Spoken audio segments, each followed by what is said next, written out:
Calling all beings.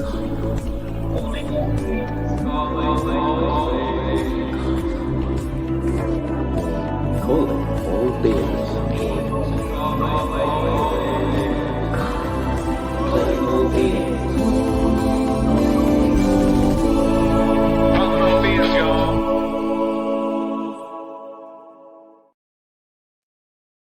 Hi everyone, it's me and Courtney. Courtney, you gonna say hello?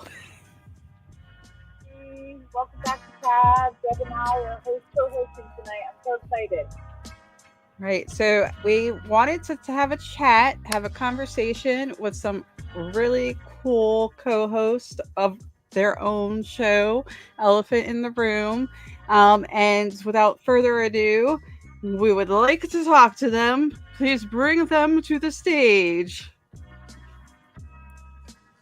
Hey guys. Yeah. DJ's hanging in the background today. He's a little busy. So, and Courtney's on the road. So it's an interesting day today. But so can you guys tell us a little bit about your show? Ariel, why don't you start? Oh my goodness, I knew you were going to do that. Yeah, no, of course. So I was kind of in the UFO Twitter space for a while, and Chris was too. And I had kind of dabbled off and on with my own sort of YouTube channel. I'd done a little bit of blogging here and there, just about the topic. And from there, I was just sort of feeling stuck, and I wasn't sure, what I was going to do next and where my journey was going to take me.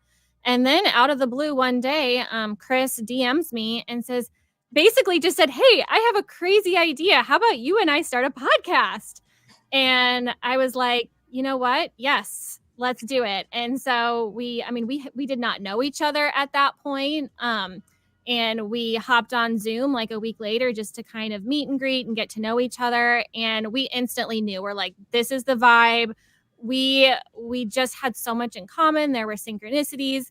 And from there, we just kind of jumped in and we talk about UFOs. We talk about all other connecting aspects, consciousness, high strangeness, science, spirituality, you name it. There's just so many topics that are connected to the UFO phenomenon. So we just kind of like to cover it all. Although I will say that we do very much gravitate towards the actual UFO phenomenon. So yeah, Chris, you want to add anything to that? No, that's exactly what happened. I just kind of, I don't know. I got back from actually Deb from DC, and it was shortly after that I just felt really like, okay, I want to do something. I don't know what I want to do, to be honest. And I just felt like, okay, this is something I can do. And I didn't want to do it alone. And I looked out, and I had been, obviously on Twitter for a long time. And I really felt a camaraderie with Ariel just through Twitter. And, honestly, I'm kind of a risk taker. So I reached out and we made the connection, and we just haven't looked back. Neither of us are, trying to like change the world or anything with our podcast. We're really, we want to, number one, learn from our guests, and it's kind of more of an exploration for ourselves, to be honest. And obviously we want to share that with the world, because when I say the world, whoever in our little world wants to listen. So that's kind of where we're at with the podcast. That's kind of what generated it. Okay. Well, I just want to point out to those who do not know, Chris was at the hearing and I was there, and I got to meet Chris, and she has extremely positive energy. She's also done an interview with me before for UAP Med. So she's doing a lot more than the podcast. She was like feet on the ground there at the hearing, meeting people, putting her information out to like get this progress that we were all hoping to have with this topic, right? So I don't know, Courtney, if Courtney's able to chime in or not. Courtney, is there something you wanted to ask? Okay, He I might swear. be. Yeah.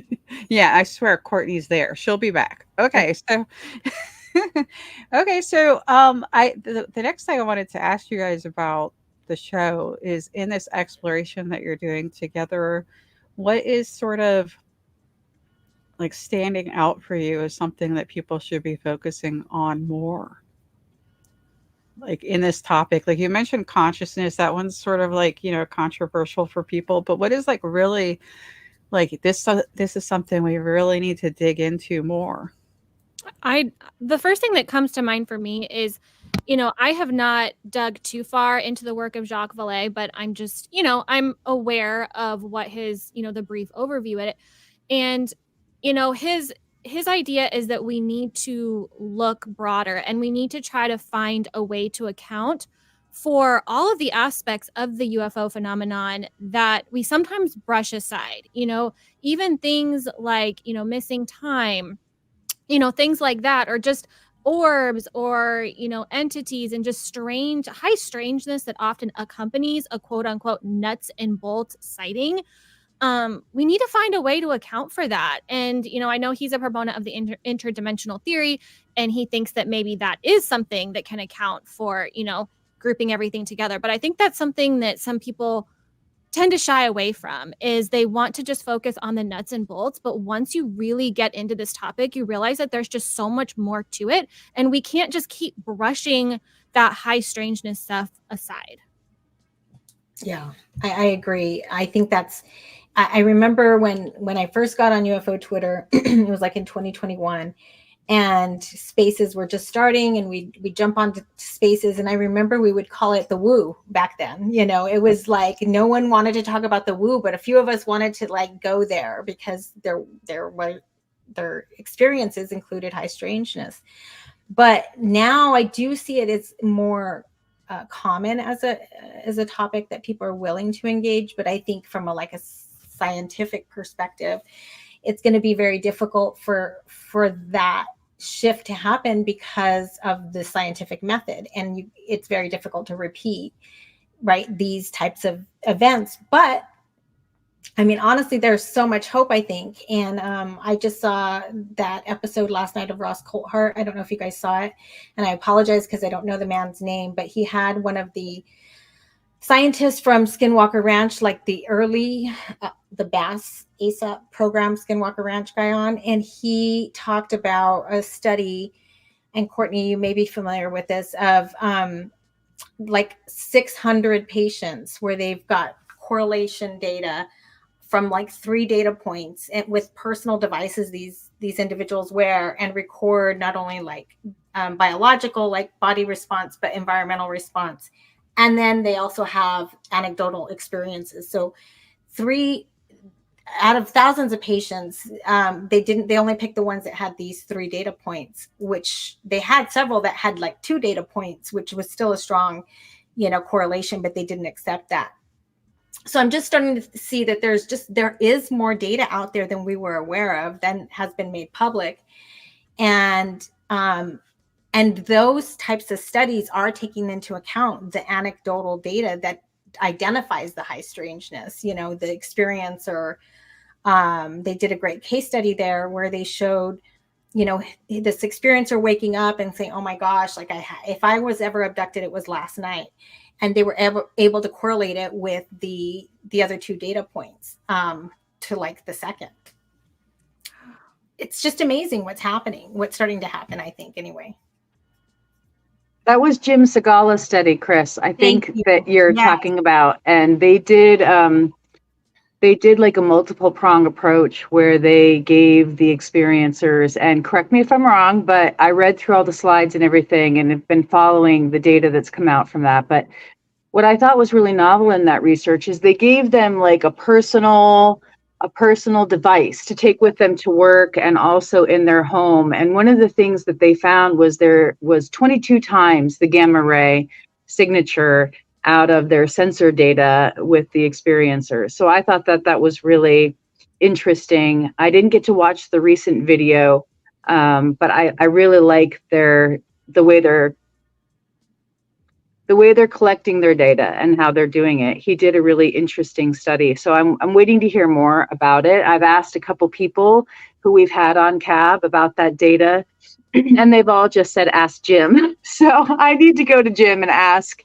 how he did the gamma ray collection, because that to me is the most interesting part so far.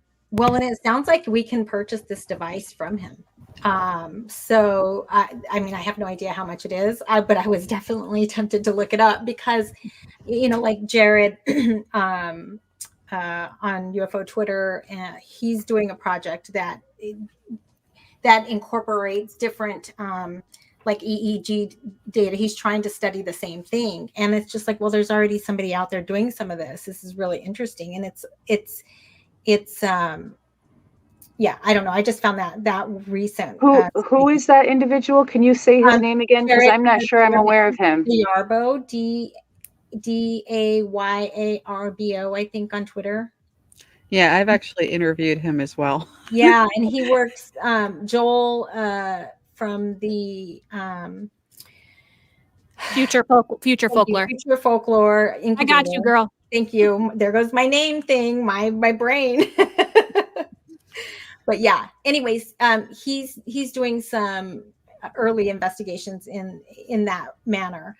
So yeah, it's just really interesting where it's going. So I agree, Ariel. That is something that it needs to be addressed.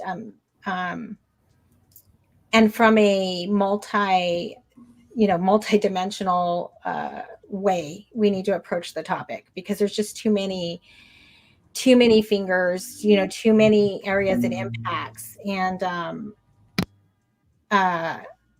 we can't ignore the anecdotal and the, like you said, the woo data as well.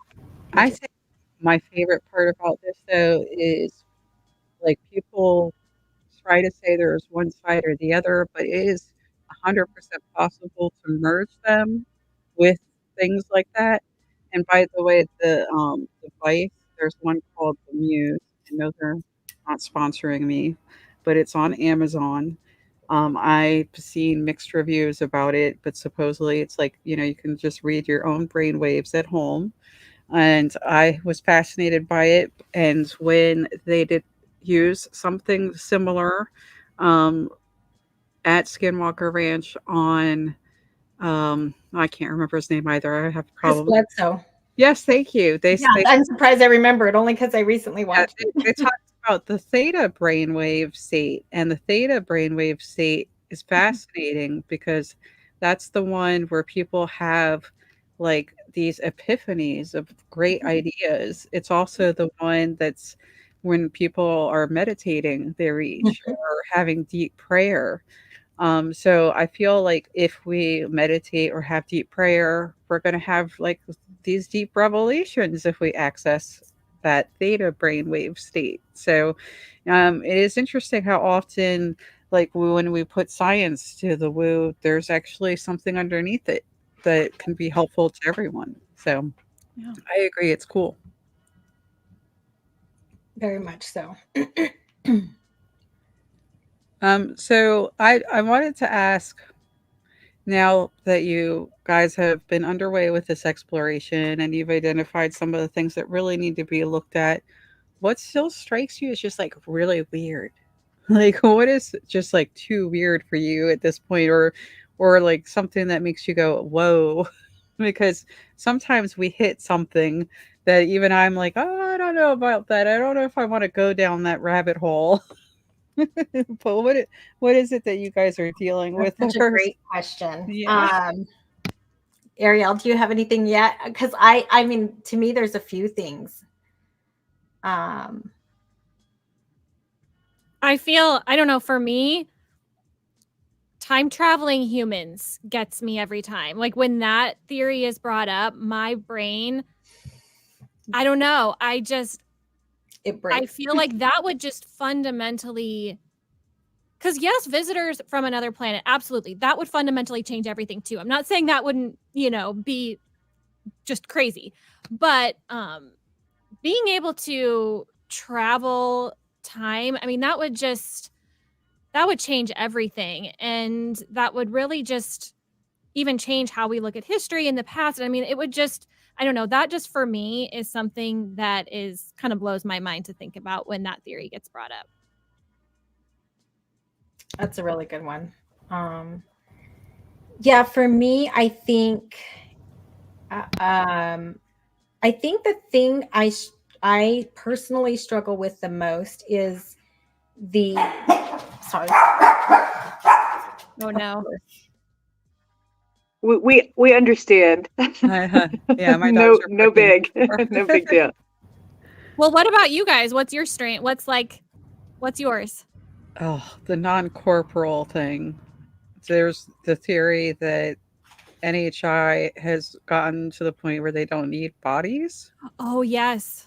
That one freaks me out because actually, Courtney knows him. Dave Scott talked about these entities entering craft to navigate them. And that freaked me out because I don't want to get trapped in a craft having to navigate it after I pass away. That's like, yeah, deep. Like, who thought of that? Well, Wow. it doesn't seem like it wasn't implied that it was enslavement or anything like that, but that idea freaks me out. That's one that, like, if I go into that thought too much, I'm like, no, when I pass, I want to have some say in what I'm doing with my soul, you know. So Interesting. I think the entities coming through the wall for me is one of the hardest, and it's, you know, it's falls in that whole body of work with abductions. And so I'm still, one of the hardest things for me to reconcile is abductions. And I know there's a lot of opinions about that. And even, you know, in Kit Green's one famous quote, he said, there are absolutely no abductions, right? And so that's one of the things that really gets to me, because I go into my, you know, dark thoughts at night, you know, when I'm going to bed wondering, well, what did he mean? You know, if there are no abductions. And I just saw a recent comment about it, a new take on it that I'm not ready to talk about yet, but I just was reading something as of yesterday that would kind of explain away the idea of abductions not being from the visitors, but being a whole nother kind of like corporeal phenomenon. So once I look at that and can kind of tease that apart a little bit, I'll be more ready to talk about it. I just don't feel as articulate right now because I'm just coming upon it. So anyway, yeah, abductions, the beings coming through the wall, having no control. That's one of my biggest problems. I feel like that going through the wall thing touches on my thing, like the no body, like they're beyond bodies, they're at the next stage, which leads to something I brought up in a recent episode, probably the last one. What if all of us at some point are those entities and we just temporarily visit being in a body, and it like goes into a whole, like, see that the rabbit hole it leads to. Yep. Chris, you didn't answer this yet. Did you come up with some? Yeah. It's too hard for me to nail it down to one thing. I mean, it's not. It's interesting because I'm hearing what you guys are saying, and for whatever reason, they don't spark any like emotion in me, and I'm like, oh my god, what's wrong with me? Like, should I be terrified? Because I've thought about it a lot of times. Like, I just, as much as I totally believe that not only have I encountered aspects of the phenomenon, I just, there's something that still blocks me from thinking I will have some sort of entity experience. I don't know why, because I believe that they do happen. And I, you know, heard people out, you know, that I trust that I think have had these experiences. But, I don't know. Maybe it's just this weird curiosity in me just to try and understand it more. Like it would be more of like, I mean, I'm sure I would be terrified. I'm sure I'd be horrified, but there's just this curiosity to understand it. So I don't, I think the worst case scenario would obviously be if they were, you know, a malevolent invasion of some sort would be, probably, because that's kind of what I dreamed about as a child before I was into this phenomenon. And I was terrified of them as children and as a child. And I didn't really have any other years between of really like connecting the dots. So I think that would probably be my biggest fear now that I think about it. It is always interesting to me how often children report seeing something in their room and people brush it aside and say, "Oh, there's nothing there," and they go and they put the flashlight under the bed. This happened to me, by the way, because I was so scared about something being under my bed that I would jump to my bed. Right. So, and Yeah. I actually still don't like gnomes because I told my family that there were gnomes under my bed. And to this day, I don't get why there are gnomes everywhere. It's like, what is going on? Why do people have gnomes as decorations? The Like cute little gnomes in people's lawns are like Deb's worst nightmare. no, Oh, I mean, darn it. Oh I no. I don't know. But you know, A go ahead, Deb. couple. I have a couple of those, like, but this is a different, like the little ones that are like squished, that are at, like, for instance, they're all over the Dollar Tree. They're all over the dollar store, right? Like, why are they a thing now for every They holiday? are. Well, I was just going to add on to what you said, Deb, that one of the things that really stood out to me when I read one of John Mack's books, I'm not exactly sure which one it is right now because it's been a long time ago, but he went into the children's cases. And one of the things that he said when he was talking about his abduction syndrome was that the kids were, most of them, their stories were very similar. That was one of the things that I liked his analysis on that. And then he also said a lot of them are too young to have like psychiatric disorders at that point in their life, like delusional disorders or other kinds of serious, psychiatric problems that they don't clinically. So that was the other thing about Mac's work that I really liked when he talked about the kids' cases and how it brought abduction syndrome into the light. So I'm not sure how many people have picked up on that, but I think the kids' studies that he did brought authenticity and validity into the field. Right. So, I go back to what you said before about Kit Green saying they're not abductions. And I know you don't want to say what your new information on that is and new perspective, but let's pull this out for Ariel and Chris. Do you think, like, this is just my take on that? Maybe it's something else. Like, maybe it's not malevolent, sorry, but maybe it's like almost an agreement, a partnership or something. Or maybe it's back to what I was saying with the rabbit hole. Like, this is just us. We're connecting back with ourselves. And like the body is just like a temporary thing. I don't know, man. The whole thing about that freaks me out. But what do you guys think? Well, my view is a little out there, to be honest with you. But I tend to think when you say there's an agreement, I wonder if there's either an agreement with someone above our pay scale that, if that exists or not, about what they do with us, or I think, Deb, you're probably talking about like a personal agreement. Maybe that's the case. But is there also, or is it just that, I know it's simple, but we're the lab rats, and even if they explained it to us and tried to express why maybe they're doing things, we would not have a concept or understanding or ability to comprehend. I mean, it could be malevolent. It could be for our own good. They could be studying our food supply. And, why do they always study cattle? I think that's a curious thing. And I'm not saying it's okay, but I also think like we do that to our animals. We do it to our pets. We put them on tables. Like, we test them. They don't give consent. These are sentient beings, and we make that decision for them. Is that something that could be happening to us? Is just another question I have. I'm like afraid to give them that role of being superior parentalified entities. You know what I mean? Like, I don't like that one.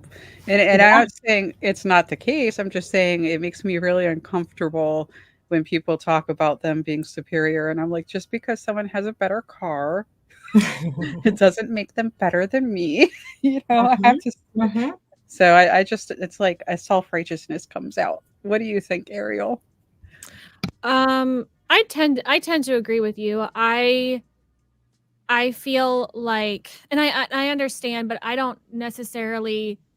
I see levels of sentience, and so we are much more sentient, self-aware than animals, and so like I guess maybe you could make the case that an evolved species is, you know, much more sentient than we are and could make decisions for us. However, I feel like with the self-awareness that we do have, that they would need to, like, we would need to give consent. I don't know. That's just kind of where I'm at with it. Well, then there's the hypothesis that it's the MyLabs, that they're, you know, they're overlaid, that there is possibly an HI contact or an encounter, and then, you know, usually after that, there's, you know, a MyLab. And, you know, I have to be real honest and transparent and say that I didn't used to believe in, you know, MyLabs, because it was just too horrifying, I think, for me to actually believe that our own government might be abducting. But, you know, once you start to look at all the studies and things that have been done unethically, you start to figure out real quick that it's very possible and also likely. And so I think that there's a you know, a compounded traumatic, you know, layer there when you're talking about NHI encounters potentially and what that's all about, but then also the MyLabs.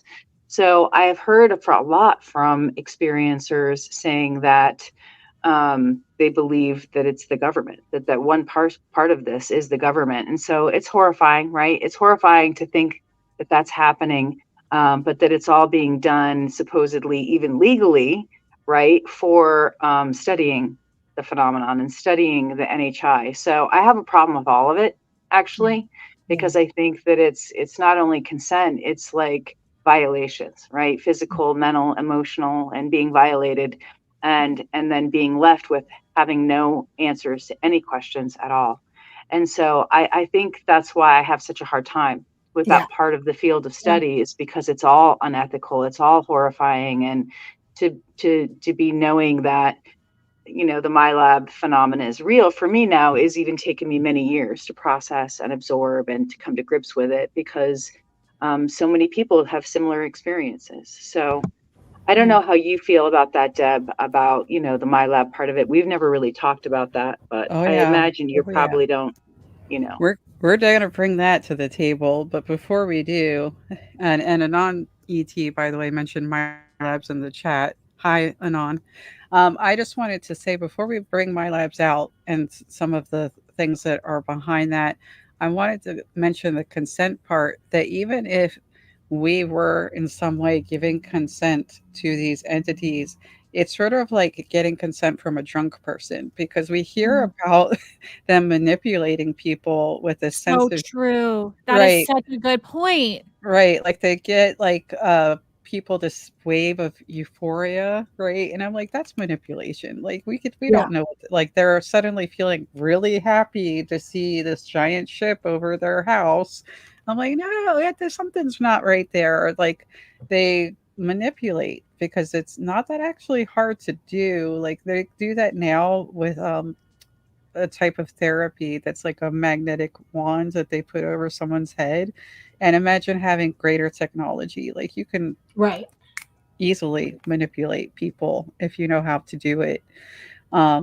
So it's scary. So, and MyLabs. I want to go a step farther, Deb. Yeah. If you don't mind. This is something that just really gets in my craw a lot.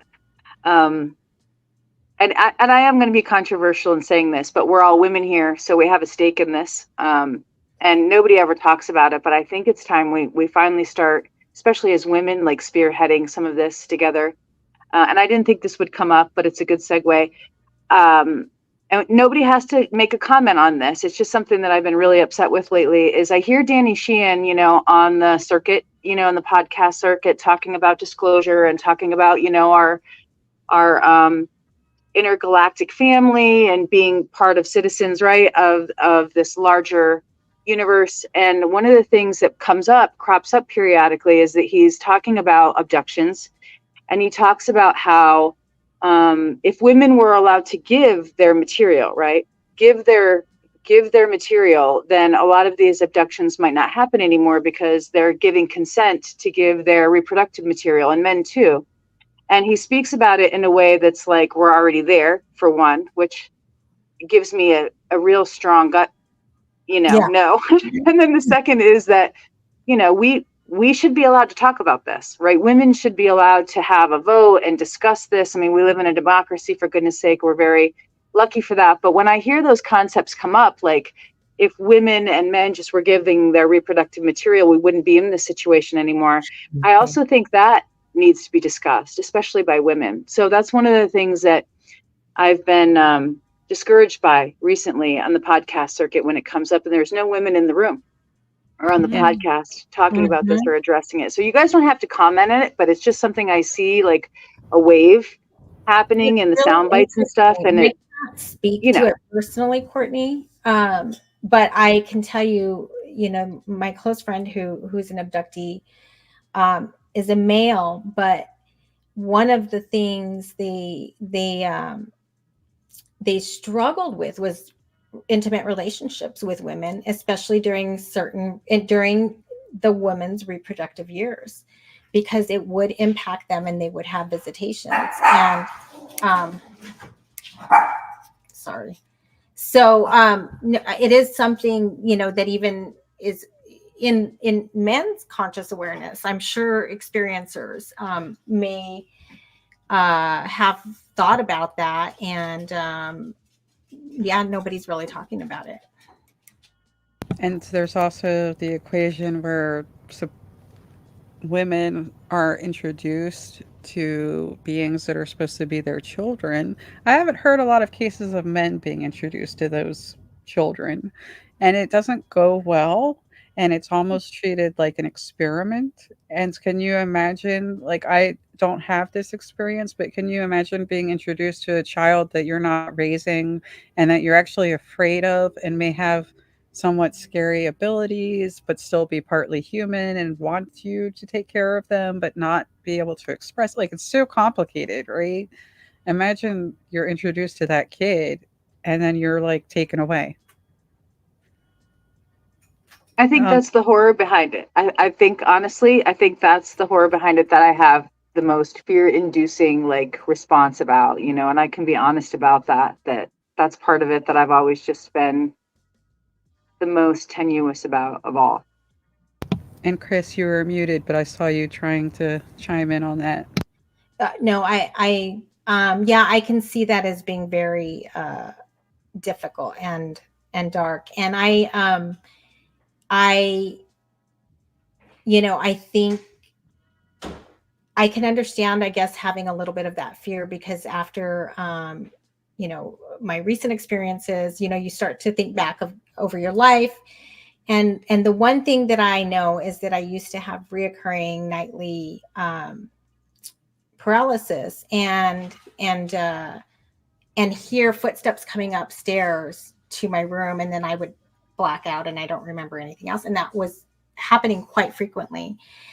And I was pretty young at that time. I was in the Navy, but it totally left my memory. I mean, I talked about it very actively when it was happening with my husband and my family because it was scaring me, but I didn't have any connection. So now I look back, and that is something I do think about, like, what, was something happening that I don't know about? And I think obviously there's more fear in that unknown, because my husband was leaving. He was gone. He would go to work at 1 a.m. at that time. So it was like me alone at home and hearing these footsteps come up, and then I'd black out. So I don't know if there's anything to it, but I think that maybe I do shut down on some of those thoughts. Yeah, to give a shout out to Geraldine, who did a movie about this. I think it was called The Seeding. I've spoken to her before, and that's a brave move to come out and just put this out in the open, that this is an issue that some experiencers are talking about.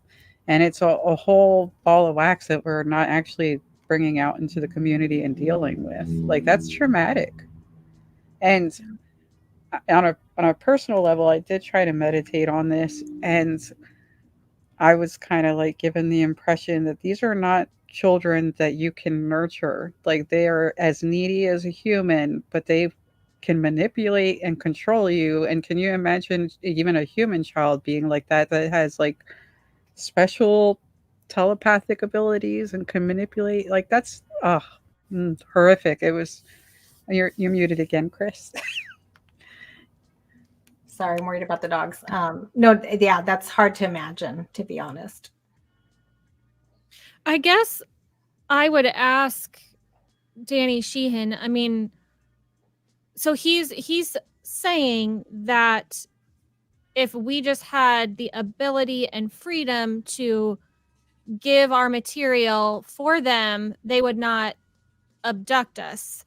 But I mean, to what end? I mean, what woman is going to want to give that to them if they're creating a hybrid race that's going to like eventually take over the planet? You know, that's one of the theories. So I would say, how is that any better? I mean, I guess you're not being violated and invaded at that point, but it still wouldn't be like the end product would still not be okay, right? I'm confused why he It thinks comes up that in would. context with the agreements that were signed. This is the context and how it comes up, and then how he segues into, if we had, the choice to give it, people would give it over. He goes from the agreements that were signed with our government potentially, with another species that we're still waiting for disclosure on, and then he goes from that potential executive order that was signed that we're working with them.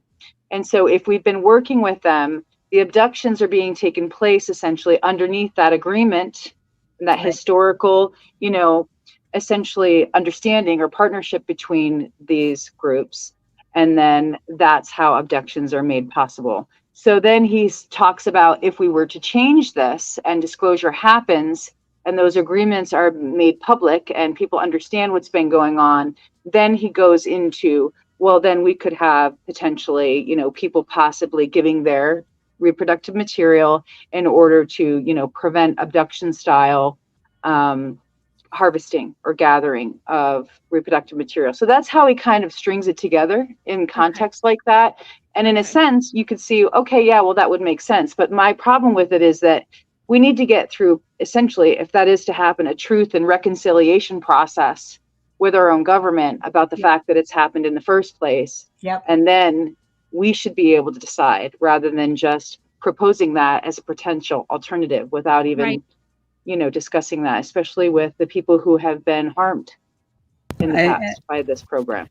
I have to say, there are people who would do it 100%. That is correct. Like, I was watching a documentary recently about some guy who has an enormous amount of children because he was cheating the system. I think it was in Norway, going around to different places to have, and not charging, by the way. He wanted to have like hundreds of children for some reason. So there are people who would do it. And I'm thinking also of the lady in Independence Day who went on the roof with the sign. She probably would have volunteered too, but that was a movie. And in reality, that's not what's happening right now. People aren't being asked, and it's not voluntary. And I think of a story in RD6 Killer Clark's investigations where she asked people what happened to them. And one lady said she had to talk to these entities and say, I don't want to do this. But they kind of made a deal with her and said, well, stop when you're like 25. But it wasn't like, we're stopping now when you don't want to do it. We're going to keep going. And Whitley Strieber also talked about how damaging it was for him when that particular aspect was part of his experience. Like, he's mortified that people made fun of what happened to him. It was not voluntary. So I'm going to switch gears if I can. I'm going to talk about my labs. Not an easier topic, by the way. But I just, before I throw this around for us to chat about this, I want to bring up two things. One, that some of these experiences with people who appear to be dressed as soldiers indicate that these soldiers may not actually be conscious when they're participating in this. So they may not be the Aware. villains. They may actually also be victims because there's stories about people seeing soldiers lined up and they are in a trance. Hmm. So it's not just they're coming in and grabbing people, they're completely not aware of what's happening. And then the second piece was Rick Doty mentioned in the documentary that he did that some of these um, quote abductions are actually happening to fake people out. They're not actual abductions. So both things are happening in Right. addition to, you know, what other people are reporting. So let's see what people want to add to that. You want to go first, Ariel? I'm just randomly picking. I mean, I would not be surprised to find out that, like you said, that they were under some sort of trance, some sort of drug, some sort of manipulation, that they too were a victim. Just thinking about, like, about a month ago, my daughter slept walk, and she slept walked all the way downstairs, and she had no idea the next morning, but she was in control to an extent, but she didn't know what she was doing at the time, and she couldn't remember. So, I just don't think that would be very hard to replicate. But I think that's interesting and important to consider as something that could be going on. So I'm glad you brought that up.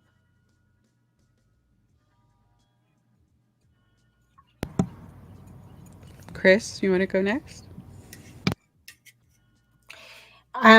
Yeah, I haven't heard too much about the program specifically. I know my understanding is that these are usually typically abductees, right? And then the military somehow comes back and also abducts them and then tests them to see what or whatever they're doing. I'm assuming testing them is and obviously under some sort of covert operation. I don't really know of anyone. I haven't really spoken to anyone who's had that experience, but I have spoken to people who've had definite like intimidation tactics by the military after being, an abductee, following, tracking, other things like that. So it wouldn't surprise me that it's going on. Isn't that what Carla Turner spoke about? Do you know, she was an abduction researcher, and I think she spoke a lot about the military involvement, and I think she said something like she felt like the military involvement and what they did to her and her family was worse than the abductions themselves. Well, Chris, I think you were there for this. I think we were in the room together down at Contact in the Desert, and we were there. Were you there for the women's panel? Because I thought I saw you. Okay.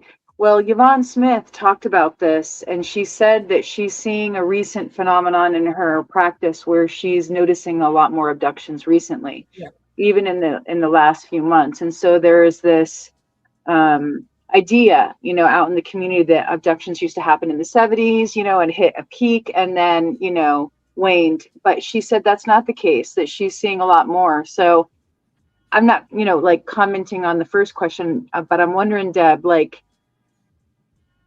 has anybody heard what Yvonne, because she says she has a new hypothesis about this. Has anybody heard what her new hypothesis is, or is that too new of a research area? I don't think she even mentioned it to me when I spoke to her. No, it's too new.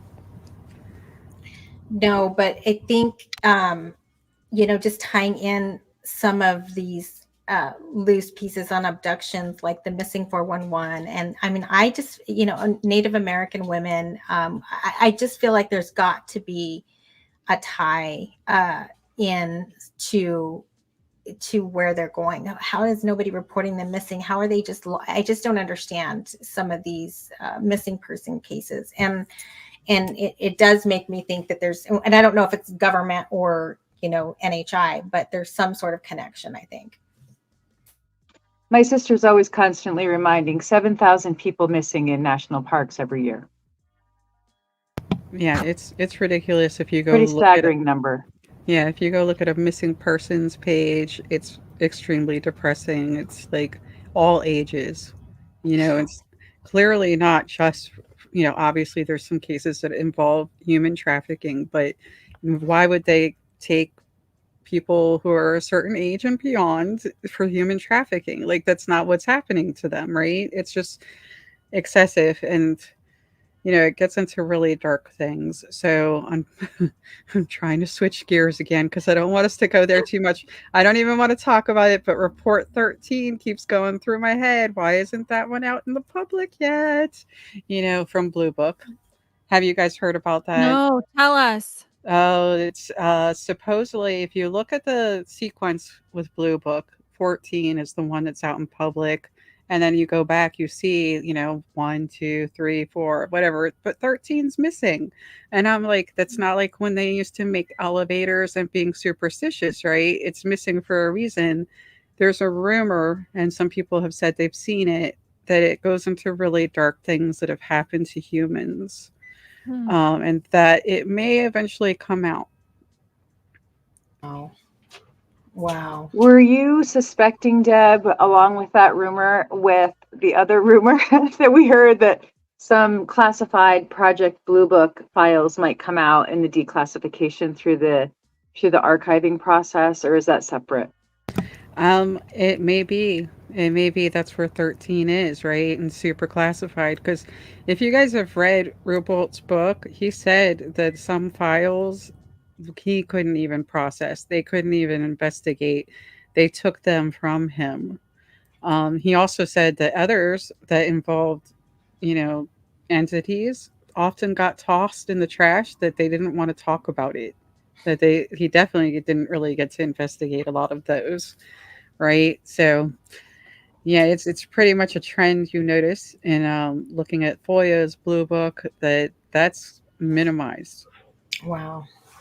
And I Wow. think it's ongoing. I mean, I know you guys know this, but at the Soul Symposium, that was one of the things that was told to Whitley Strieber, because he wanted to be able to talk, right, about his experience and being an experiencer and being someone in this field for so long, raising awareness about these topics. And he was just told, look, it's not palatable for DC. We're not even bringing up experiencer issues. And so it's ongoing, right? I mean, we're still experiencing this moratorium on experiencer issues, but I think that's really where the battle is at, to be honest, Yep. is the human encounters.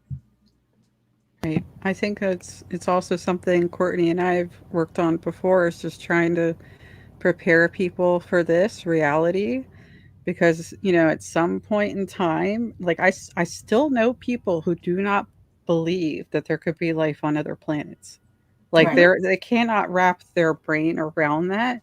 And there's people who don't understand that we're already hybrid humans. And I'm not talking about necessarily NHI. I'm saying we have multiple types of humanoids in our blood right now. And like, they can't understand that we used to coexist next to other intelligent beings.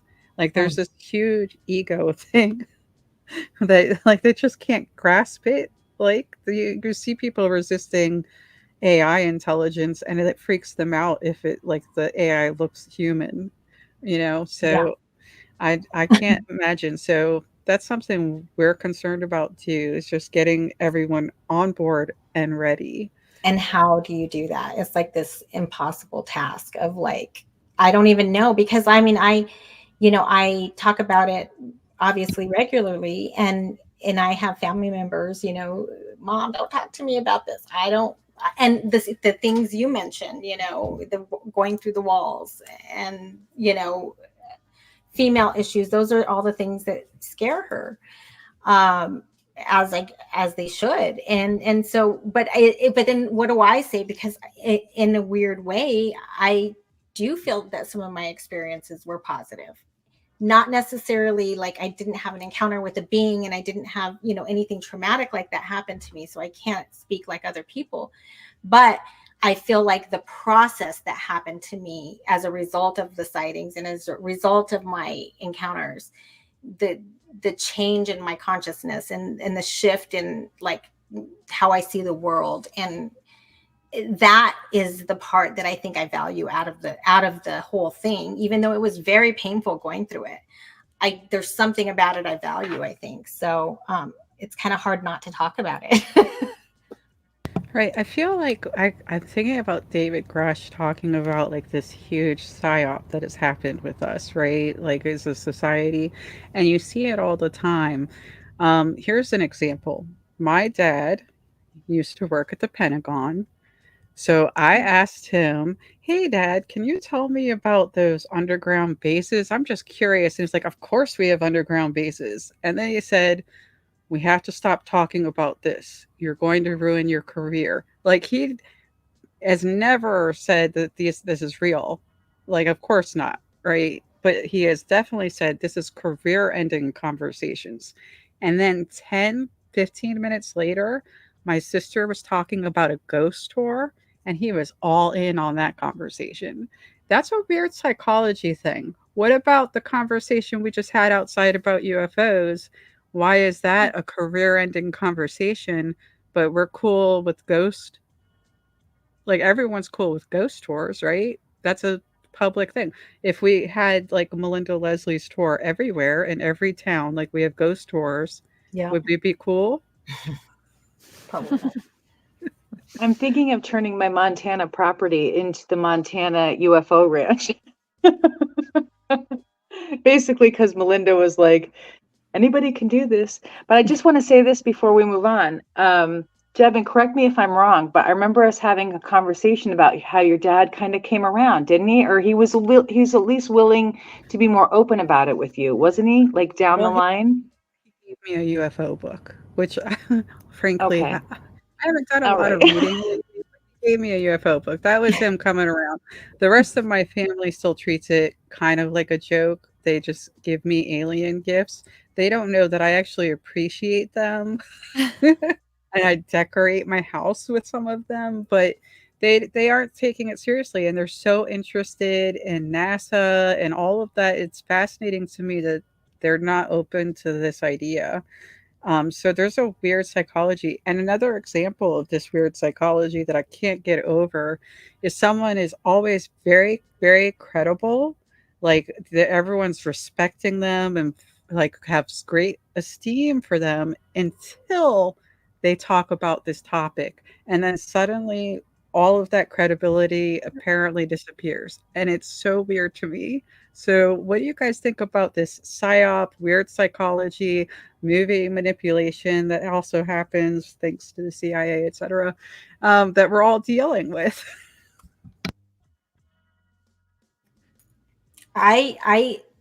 When you said weird psychology, I think this is one of the things that we should mention, and I hope I'm not taking it off topic, but one of the things that I've found the most fascinating is in talking to an abductee and to talking to like Travis Walton. I sat down with him for like an hour at one of the conferences. And one of the things that I do find fascinating is this idea of the initial trauma of the situation, but the later endearment that is built. And again, maybe that is manipulation.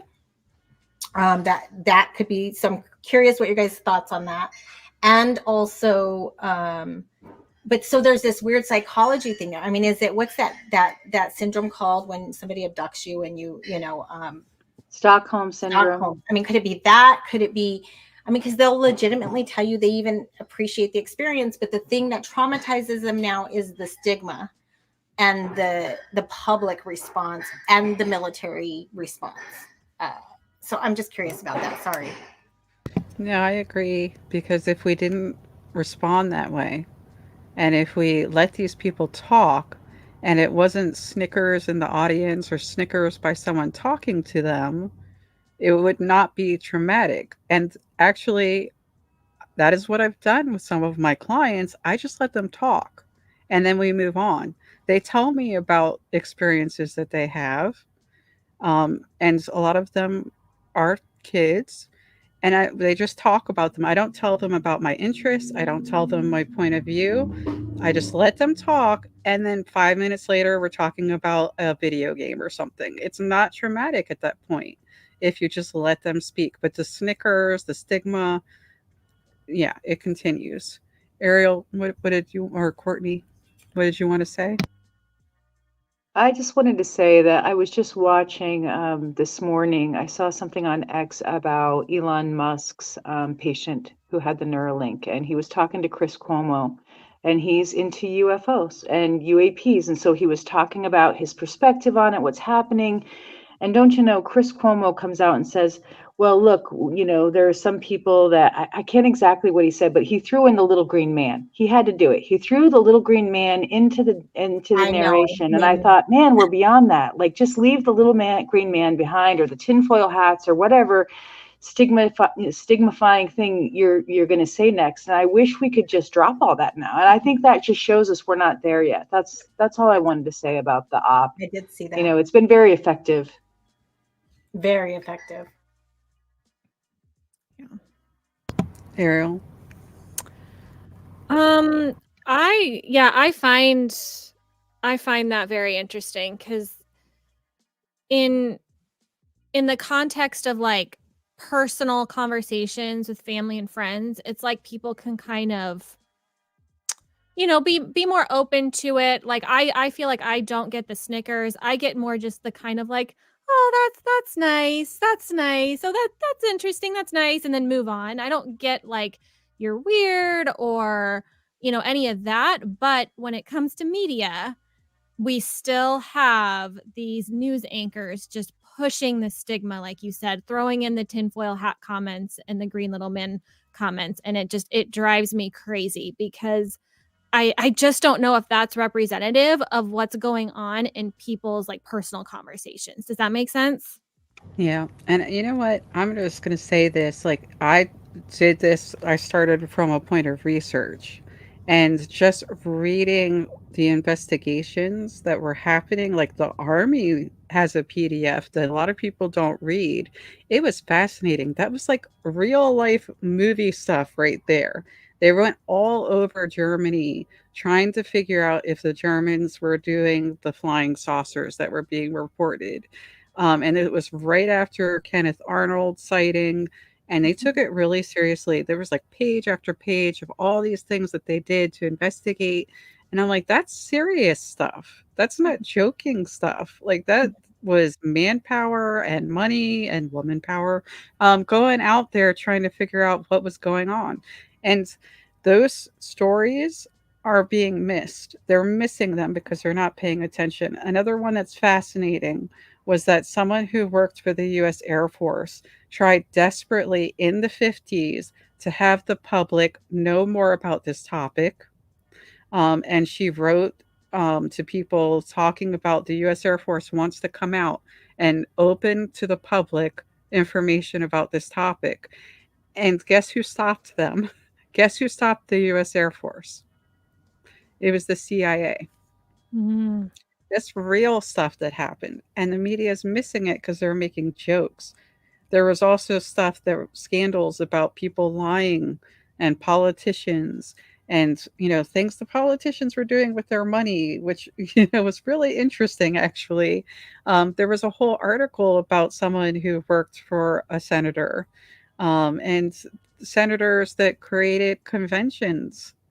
Like, they spent their money on that. It was Pell, by the way, who did that, in part. He wasn't the only one.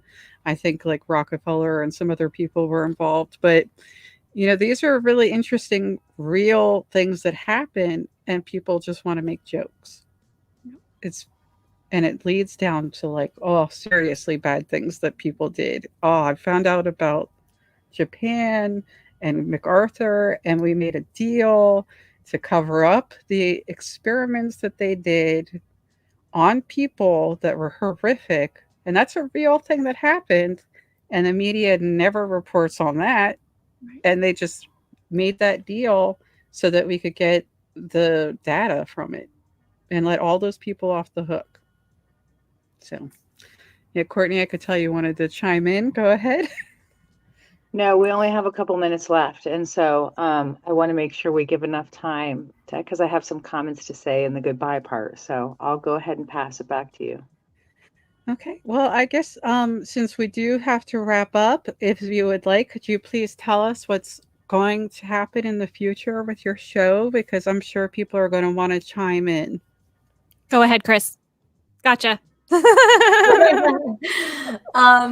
We're just plugging along, doing what we're doing. We try and have a show every couple weeks, and depending on schedules and things. So we just dropped an episode today with the Ancient Enigma Files, and it was a really fun episode. Actually, talk a lot about Christianity, religion, some beliefs that he holds on, just different theories. It was a really good full topic. And then we have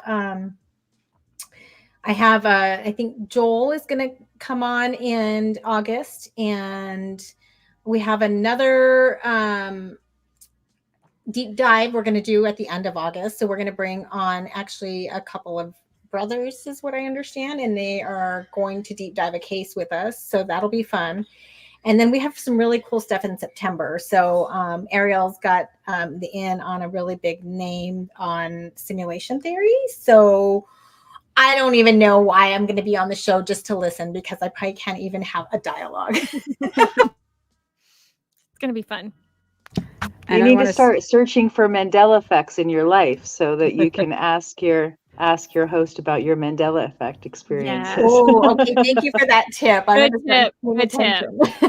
Yeah. Do you want to give the address of our YouTube channel? You're muted. I think Julia's put it in the chat at least once. Oh, perfect. Yeah, I always get confused. It's the Elephant in the Room 411. I don't remember if it's Elephant in the Room 411 on YouTube. And you can find Ariel and myself on X most of the time. That's pretty much where we're at. And Ariel's on Instagram, so she'll post some updates and things there. So we're just kind of taking it easy and slow and doing it at our own pace as I'm going to school, and Ariel's going to be busy in this fall as well. So yeah, but thank you so much for having us on. I have been wanting to meet the both of you for so long now, and just getting to, put faces and voices with names and just kind of getting to know your personalities. This has just been so much fun. So just really appreciate it. Well, I will say before Courtney gets to say goodbye that I think we're going to need a part 2 at some point, because I am thinking we need to talk more about women in this community and some of the issues that we're looking at, because it isn't a topic that is addressed nearly enough. I can tell you there are some podcasts that I stopped watching because I never saw them interview a woman ever. Yep. And there's plenty of women doing this work behind the scenes. Besides the people like Sheehan, there were women working with him, and we're not seeing them. So yeah, definitely should talk about that some more in the future. Your turn, Courtney. What you got? Chris, I just want to say, and you probably don't remember this, but I have a really good memory. When you came into the mothership, the women's research group that we did, so all the women in the field who were available could highlight their work. One of the things that Deb and I noticed was that it really quickly got into experiencer issues. It was like we had a couple people come in, share their work, do their introduction, and then it was like heavy with experiencer issues. And so I just want to say this to you because it's something that I remember. One of the participants was a husband who had experiences that didn't believe in his wife experiences, and then he did eventually, and he was really struggling with that. And I remember kind of addressing it, but then moving on to the next person for time. And I just want to say that you really addressed his issues, and gave him a lot of positive feedback and support. And I wanted to thank you for that. And I know that you're not like an experience or support person, or not running the groups or anything, but I saw that in you. And I thought, wow, that's remarkable that she took the time to address this person's real feelings and offered support and help, and even said there's a lot of great people in this community that will help you. So I learned from that. And that was just you being present and aware and really listening to what was needed and providing it. So I followed you guys since. And all your work. And I just want to say, keep doing the good work. I love that you guys are on Twitter and you don't get into the Twitter wars. You're very balanced and, even. And Ariel, that's what I wanted to say to you. You seem to be able to stay out of the fray and keep it classy, and I really like that about you, you know, but you continue to do good work. So both of you, I regard you very highly, and keep up all the good work that you're doing in the field. It makes a difference. Oh, thank you so much. That was really nice of you to notice. Thank you so much. And thank you from myself as well.